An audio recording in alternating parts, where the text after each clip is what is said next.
आज हम लोग एक ऐसे केंद्रीय विश्वविद्यालय के बारे में बात करेंगे जो एशिया में सबसे बड़ा है, सबसे बड़ा आवासीय विश्वविद्यालय है। और उसके बारे में कुछ बात करें, पहले तो बात कर लेते हैं वहाँ के पढ़े हुए कुछ छात्रों के बारे में। इन छात्रों का नाम देख करके आप अंदाज़ा लगा सकते हैं कि यह विश्वविद्यालय किस लेवल का है। जैसे बाबू जगजीवन राम, हरिवंश राय बच्चन, भूपेन हजारिका, जयंत विष्णु नार्लिकर, सीएनआर राव, हजारी प्रसाद द्विवेदी, सुजीत कुमार, मनोज सिन्हा, मनोज तिवारी। इस तरीके से यदि मैं सूची पढ़ता जाऊं तो यह इतनी बड़ी सूची हो जाएगी कि घंटों घंटों में पढ़ते रह जाऊंगा और आप थक जाएंगे। लेकिन ये नाम देख करके आप अंदाज़ा लगा सकते हैं कि किस गुणवत्ता की शिक्षा बनारस हिंदू यूनिवर्सिटी अर्थात काशी हिंदू विश्वविद्यालय में दिया जाता है। अब यहाँ पर जो नाम लिखे गए हैं, इन नामों में से मैं आपसे एक दो सवाल पूछना चाहता हूँ और जानना चाहता हूँ कि आप इन लोगों के बारे में जानते हैं कि नहीं जानते हैं। जैसे नंबर 2 पर नाम है हरिवंश राय बच्चन। आप जानते हैं इनके लड़के का नाम अमिताभ बच्चन है। तो आप बता सकते हैं कि हरिवंश राय बच्चन जी की पुस्तक का क्या नाम है? किस पुस्तक के कारण ये बहुत ही चर्चित के रूप में जाने जाते हैं? और एक सवाल और, मनोज सिन्हा इस समय किस राज्य के उपराज्यपाल हैं? और मनोज सिन्हा के बारे में तो आप ज़रूर ही जानते होंगे। और मनोज तिवारी, भोजपुरी गायक। अब इनको भी बतलाने की आवश्यकता तो है नहीं कि इनके बारे में आपको बतलाऊं। बस आप ये बतला दीजिए कि इस समय ये कहाँ के सांसद हैं, किस लोकसभा के सीट से सांसद हैं। तो आप यह देख सकते हैं कि इतने महान नाम है। लीजिए एक नाम और छूट रहा था। हालांकि हर नाम अपने आप में एक व्यक्तित्व है, अपने आप में ये राष्ट्रीय अंतर्राष्ट्रीय स्तर के विद्वान हैं। एक एक के बारे में बात की जाए तो एक के बारे में बात करना ही घंटों का समय लग जाएगा। अब जैसे सीएनआर राव, इनको भारत रत्न दिया गया।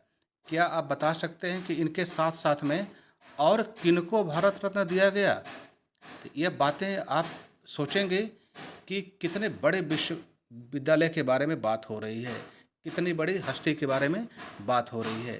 तो चलिए कुछ और बात करते हैं। बनारस हिंदू यूनिवर्सिटी की स्थापना 1916 में बसंत पंचमी के दिन हुई थी। जब हम बनारस हिंदू यूनिवर्सिटी बोलते हैं तो इसको हम लोग हिंदी में काशी हिंदू विश्वविद्यालय कहते हैं। यहाँ यदि आपको जाना हो तो सबसे पहले आप बनारस जाएंगे और बनारस से आप चाहे तो ऑटो से चाहे कार से बुक करके आप केवल 6 किलोमीटर की दूरी पर बीएचयू अर्थात बनारस हिंदू यूनिवर्सिटी पहुँच सकते हैं।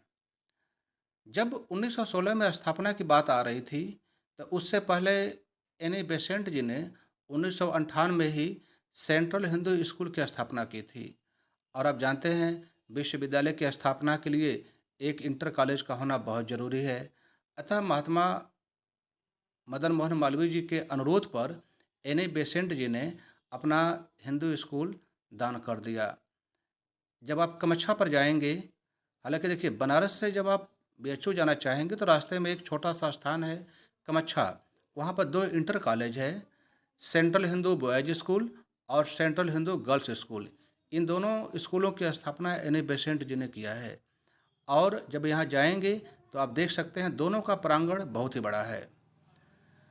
तो हम लोग बात कर रहे थे बनारस हिंदू यूनिवर्सिटी की स्थापना की। जब इसकी स्थापना हो रही थी तो हम लोग ये भी जानते हैं कि महामना मदन मोहन मालवीय जी ने भिक्षा मांग करके बीएचयू की स्थापना की। लोगों से दान लिया, भिक्षा मांगा, इस प्रकार उन्होंने पूंजी इकट्ठा की। उस समय के हैदराबाद के नवाब मीर उस्मान अली खान ने 1 लाख रुपया दिया था। 1 लाख आप अंदाज़ा लगा सकते हैं। आज भी 1 लाख रुपया बहुत बड़ी रकम होती है। और उस समय की बात है तो ज़रा अंदाज़ा लगा सकते हैं कि 1 लाख कितनी बड़ी रकम रही होगी। और दूसरे दूसरे सबसे बड़े दानदाता थे रामेश्वर सिंह। ये महाराज दरभंगा थे। इन्होंने जितने भी संभव हो सका आवश्यक सामग्री, हॉस्टल वगैरह के बारे में इन्होंने दान किया और बीएचयू की स्थापना में बहुत ही बड़ा योगदान दिया। बनारस हिंदू यूनिवर्सिटी का आदर्श वाक्य है विद्यामृतम श्रुते। इसको हम लोग हिंदी भाषा में कहते हैं विद्या से अमृत की प्राप्ति होती है। संस्कृत यदि पढ़ने में कुछ गलती हुई हो तो आप उसको सही कर लेंगे, लेकिन जो मुख्य आदर्श है, आदर्श वाक्य है, मोटो है, उसका अर्थ यही है, विद्या से अमृत की प्राप्ति होती है। अर्थात यदि आप विद्या प्राप्त कर लेते हैं तो अमरता को प्राप्त कर लेते हैं। हम लोगों ने पहले बात किया था कि बीएचयू एशिया का सबसे बड़ा आवासीय विश्वविद्यालय है। इसके दो परिसर हैं। जो सबसे पहले बनाया गया था 1916 में, पहला है लंका पर, जो वाराणसी जिले में पड़ता है। इसका एरिया 1300 एकड़ है। यह अर्धचंद्राकार है। 1300 एकड़ आप अंदाज़ा लगा सकते हैं कितना लंबा चौड़ा है। अब इसमें एक और मुकुट में एक मणि जुड़ गई। बरकछा जाएंगे, जो कि एक स्थान है मिर्ज़ापुर में। यहाँ पर 2700 एकड़ ज़मीन, सोचिए ज़रा, 1300 से भी 2 गुना से ज़्यादा। तो 2700 एकड़ को बीएचयू के द्वारा अधिग्रहित कर लिया गया है और वहाँ पर भी अध्ययन अध्यापन का कार्य चल रहा है। वहाँ पर बहुत सारे हॉस्टल भी बने हुए हैं, आप वहाँ भी जाकर के पढ़ाई कर सकते हैं। और वहाँ चूँकि मुख्य रूप से पहाड़ी इलाका है और सब जगह पहाड़ी पहाड़ है, तो संभव है कि कुछ पहाड़ी इलाकों में कृषि कार्य कैसे किया जाए, अनुसंधान कार्य कैसे किया जाए, यह कार्य भी वहाँ पर चल रहा है। तो हम लोगों ने अभी तक जाना कि बीएचयू के दो परिसर हैं, एक वाराणसी में है और दूसरा बरकछा मिर्ज़ापुर में है। अब यहाँ पर बरकछा मिर्ज़ापुर का क्षेत्रफल लंका वाराणसी के क्षेत्रफल के 2 गुना से भी अधिक है।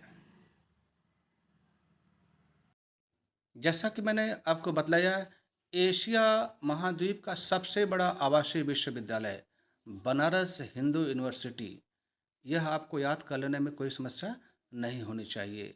यहाँ पर अनेकों देश के छात्र छात्राएं पढ़ने के लिए आते हैं।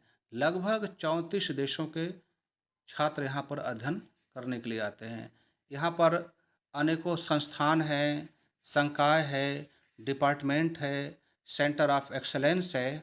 आप यहाँ घूमेंगे कुल कैंपस में तो आप घूमते रह जाएंगे और आपको ऐसा लगने लगेगा कि सभी विद्याओं की राजधानी यहीं पर बना दी गई है। बीएचयू में जब आप प्रांगण में घूमते रहेंगे, मैत्री जलपान गृह के पास जाएंगे तो वहाँ पर आपको एक पर्वतारोहण केंद्र मिलेगा। पर्वतारोहण केंद्र जहाँ पर पर्वतों पर चढ़ने और उतरने की ट्रेनिंग दी जाती है। जहाँ तक हमको याद आ रहा है कि पूरे एशिया में मात्र बीएचयू ऐसा संस्थान है, यूनिवर्सिटी है, विश्वविद्यालय है, जहाँ पर पर्वतारोहण का कोर्स कराया जाता है। इसके अतिरिक्त आपको एनसीसी की बहुत सारे यूनिट हैं, नेवी का है, एयरफोर्स का है, आर्मी का है, आप एनसीसी कर सकते हैं। नेशनल सर्विस स्कीम एनएसएस की भी वहाँ पर हर जगह इकाइयाँ बनी हुई हैं। आपको मैं बतलाना चाहूँगा कि मैं भी एक सौभाग्यशाली रहा हूँ कि पर्वतारोहण को जैसा कोर्स एनसीसी एनएसएस करने का मुझे भी सौभाग्य प्राप्त हुआ और भगवान शंकर की कृपा से वहाँ पर मुझे अध्ययन करने का मौका मिला। अब थोड़ा हम लोग बात कर लेते हैं कुलगीत के बारे में। जब बीएचयू का आप कुलगीत पढ़ेंगे तो पहली लाइन है, मधुर मनोहर अतीव सुंदर यह सर्व विद्या की राजधानी। इससे पहले जैसे मैंने कहा कि बीएचयू सर्व विद्या, सारे विद्याओं की राजधानी है। आप यहाँ पर मेडिकल, मैनेजमेंट, आईआईटी और परफॉर्मिंग आर्ट, मूर्तिकला, चित्रकला, जो भी आप जानना चाहते हैं, पढ़ना चाहते हैं, बहुत ही आसानी से आप यहाँ जा कर के अध्ययन कर सकते हैं, डिग्री प्राप्त कर सकते हैं और अपना भविष्य अच्छा बना सकते हैं। जैसा कि मैंने पहले पहले आपको बतलाया था, यहाँ से निकलने वाली हस्तियाँ राष्ट्रीय अंतर्राष्ट्रीय स्तर पर छाई रहती हैं। तो आप यहाँ पर जाएं और यहाँ पर आपको मैं बतला दूं कि प्रवेश की प्रक्रिया CUET के माध्यम से होता है। पहले तो बीएचयू अपना खुद का एडमिशन लेता था, लेकिन जब से यूजीसी ने नियम बनाया है कि CUET के माध्यम से प्रवेश होगा, तो अब उस परीक्षा में अपीयर होंगे और पास हो जाते हैं, मेरिट में आते हैं, तो मेरिट के अनुसार आपको विश्वविद्यालय आवंटित हो सकता है। तो देर न करें, आप अभी छात्र हैं, आप कक्षा 12 में यदि पढ़ रहे हैं, तो आप तैयारी में अभी से लग जाएँ और एशिया के सबसे बड़े आवासीय विश्वविद्यालय में पढ़ने का मौका पाएँ। आप जो भी सीखना चाहते हैं, सब कुछ आपको मिलेगा।